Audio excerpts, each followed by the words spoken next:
विजय, राजकीय विजय या शब्दाचा अर्थ जर कोणी मला सांगितला, बघा 3 गोष्टी ज्या आहेत.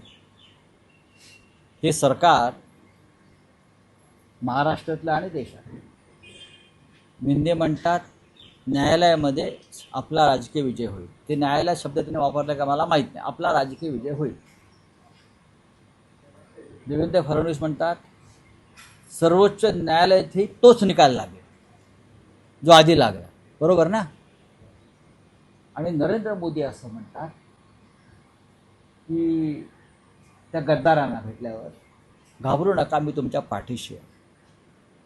या 3ही स्टेटमेंट जर एकत्र केल्या त्यातून एकच अर्थ निघतो की ह्या सगळ्यांचा डाव जो आहे हा सुप्रीम कोर्टावर दबाव आणण्याचा. या क्षणी कायदेशीरदृष्ट्या ते आत्ताच हरलेले आहेत. संविधानाचा विजय होईल. एकनाथ शिंदेंच्या राजकीय विजयाचा आम्ही काय किंमत देत नाही बरं का. संविधानाचा विजय होईल, कायद्याचा विजय होईल आणि सुप्रीम कोर्टामध्ये न्यायाचा विजय. त्यांचं हेही म्हणणं आहे. त्यांचं काय म्हणणं आहे म्हणजे कोण आहेत कोणते? अजून आपला युक्तिवाद बाकी आहे. अहो त्यांचा युक्तिवाद म्हणजे काय आहे? ते का रामशास्त्री आहेत का?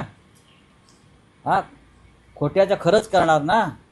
ज्या पद्धतीनं आर्थिक आणि राजकीय दहशत निर्माण करून, दबाव निर्माण करून निर्णय घेतला, त्यांना असं वाटतं की ह्या वेळेला सुद्धा आम्ही ते करू शकू. पण त्यांचे वकील मनिंदर सिंग आहेत, त्यांनी यापूर्वी पक्षप्रमुख पद हेच चुकीचं आहे, बघा. असंविधानिक आहे असा युक्तिवाद केला होता. करू द्या ना. तेव्हा केला ना, तेव्हा त्याला परिस्थिती बदलली, तेव्हा केला. आता ह्याच्यापैकी कोणाच्या घरातून 200 कोटींच्या नोटा ईडीला सापडल्या त्यात आम्ही सांगू का? तिथे बोलतायत ना आत्ता दिल्लीतल्या फार्म हाऊसमधून युक्तिवाद करणारे जे लोक आहेत, आता कोणाच्या घरातून 200 कोटीच्या नोटा सापडल्या, जप्त झाल्या, हा जरा तुम्ही अभ्यास करा, मग कळेल तुम्हाला की मी म्हणतोय ना आर्थिक आणि राजकीय दबाव.